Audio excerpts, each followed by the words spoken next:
বিসমিল্লাহির রহমানির রহিম।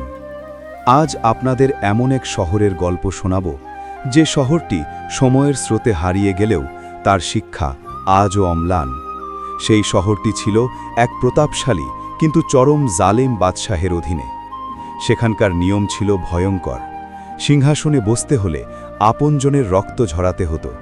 সেই বাদশাহের মুকুটটি ছিল হীরা জহরতে মোড়ানো, কিন্তু লোকে বলতো ওটি রক্তে রাঙা মুকুট, কারণ ওই মুকুটের প্রতিটি পাথরের নিচে লুকিয়ে ছিল শত শত মানুষের হাহাকার। ঠিক সেই সময় শহরের এক অন্ধকার ডাস্টবিনে এক শিশুর জন্ম হয়। তার মা তাকে জন্ম দিয়েই মারা যান। এক বৃদ্ধা ধাত্রী তাকে কুড়িয়ে পান। শিশুটির কোনো নাম ছিল না, পরিচয় ছিল না। দাই আম্মা তাকে নিজের জীর্ণ কুঁড়েঘরে বড় করতে লাগলেন।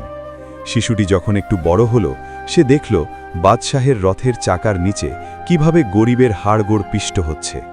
সে দেখত মানুষ বাদশাহকে ভয় পায় কিন্তু ভালোবাসে না। সে তার দাই আম্মাকে জিজ্ঞেস করত, আম্মা, এই বাদশাহ কি কখনো মরবে না? দাই আম্মা চোখের পানি মুছে বলতেন, বাবা, দুনিয়ার বাদশাহী ক্ষণস্থায়ী, আসল বাদশাহ তো আল্লাহ। শিশুটির নাম হল বেনাম। সে বড় হয়ে এক নিপুণ কাঠ মিস্ত্রির কাছে কাজ শিখল। তার হাতের কাজে এক অলৌকিক জাদু ছিল। তার বানানো আসবাবপত্র দেখে লোকে মন্ত্রমুগ্ধ হয়ে যেত। একদিন এই খবর রাজদরবারে পৌঁছাল। বাদশাহের জন্য এক নতুন বিলাসপুরী তৈরি করা হবে, যেখানে পৃথিবীর সব দামি কাঠের কাজ থাকবে। বেনামকে তলব করা হলো। বেনাম যখন প্রাসাদের অন্দরমহলে কাজ করতে ঢুকল, সে দেখল এক অদ্ভুত বৈপরীত্য। বাইরে সোনার দেয়াল আর ভেতরে অন্ধকার কুঠুরিতে মানুষ পশু পাখির মতো বন্দী।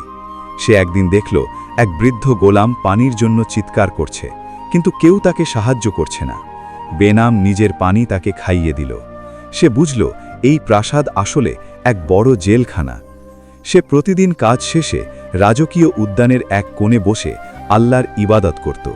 সে ভাবত, এত বড় রাজত্ব দিয়ে কি লাভ, যদি মানুষের মনে এক ফোঁটা শান্তি না থাকে। তার এই নিস্পৃহ ভাব দেখে অন্য গোলামরা তাকে পাগল ভাবত। একদিন এক অদ্ভুত মুহূর্ত এলো। বাদশাহ শিকারে গেছেন। প্রাসাদে পিনপতন নীরবতা।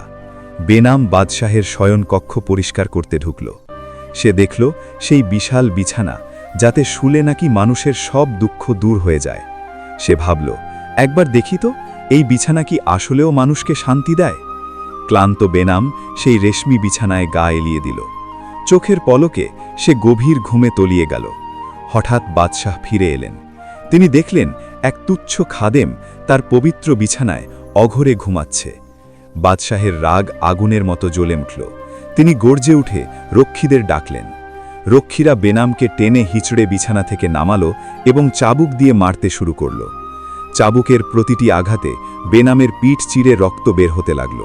কিন্তু কি আশ্চর্য, বেনাম ব্যথায় নীল হওয়ার বদলে হো হো করে হাসতে শুরু করল। বাদশাহ থমকে গিয়ে জিজ্ঞেস করলেন, তুই কি পাগল? মার খাচ্ছিস আর হাসছিস কেন? বেনাম শান্ত কণ্ঠে বলল, জাহাপনা, আমি হাসছি আপনার কথা ভেবে। আমি এই বিছানায় মাত্র কয়েক মিনিট শুয়েছিলাম, তার জন্যই যদি আমার পিঠে এত চাবুক পড়ে, তাহলে আপনি যে সারা জীবন এই বিছানায় শুয়ে আছেন, কাল হাসরের ময়দানে আপনার কি দশা হবে? আপনার কি চাবুক মারার জন্য কেউ থাকবে না?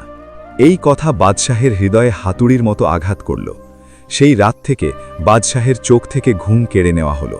তিনি কেবলই ভাবছিলেন, আসলেই তো, আমি তো সারা জীবন এই আগুনের বিছানাতেই শুয়ে আছি। একদিন গভীর রাতে বাদশাহ প্রাসাদের ছাদে ভারী পায়ের শব্দ পেলেন। উপরে গিয়ে দেখলেন এক বৃদ্ধ মানুষ অস্থির হয়ে এদিক ওদিক কিছু খুঁজছেন। বাদশাহ রুক্ষ স্বরে বললেন, গভীর রাতে প্রাসাদের ছাদে কি করছেন? বৃদ্ধ বললেন, আমার উট হারিয়ে গেছে, সেটা খুঁজছি। বাদশাহ অট্টহাসি দিয়ে বললেন, পাগল নাকি আপনি? ছাদে কি উট পাওয়া যায়? বৃদ্ধ তখন বাদশাহের চোখের দিকে তাকিয়ে গম্ভীর কণ্ঠে বললেন, হে বাদশাহ, যদি ছাদে উট না পাওয়া যায়, তাহলে এই রেশমি বিছানায় আর সোনার সিংহাসনে বসে কি আল্লাহকে পাওয়া সম্ভব? এই কথা বলা মাত্রই বৃদ্ধ চোখের পলকে গায়েব হয়ে গেলেন। বাদশাহ থরথর করে কাঁপতে লাগলেন। তিনি বুঝতে পারলেন এটি সাধারণ কোনো মানুষ নয়, বরং আল্লাহর পক্ষ থেকে আসা এক সতর্ক বার্তা। তার বুকের ভিতর এক হাহাকার শুরু হলো। তিনি বুঝলেন এতকাল তিনি শুধু মরীচিকার পেছনে ছুটেছেন। পরদিন সকালে সূর্য ওঠার আগেই বাদশাহ এক কঠিন সিদ্ধান্ত নিলেন। তিনি তার সেই হীরা মুক্তা খচিত রক্তে রাঙা মুকুটটি খুলে মেঝেতে ছুঁড়ে ফেলে দিলেন। তিনি উপলব্ধি করলেন ক্ষমতার এই লড়াইয়ে তিনি শুধু মানুষের রক্ত আর অভিশাপ কুড়িয়েছেন। তিনি তার দামি রাজকীয় পোশাক খুলে সাধারণ একটি পুরনো জোব্বা গায়ে দিলেন। তিনি তার বিশ্বস্ত উজিরকে ডেকে বললেন, আজ থেকে এই রাজত্ব তোমার, এই বন্দী গোলামদের আজই মুক্তি দাও। বেনামকে ডেকে তিনি বললেন, আজ থেকে তুমিও মুক্ত, আর এই রাজপ্রাসাদ আজ থেকে আমার জন্য জেলখানা।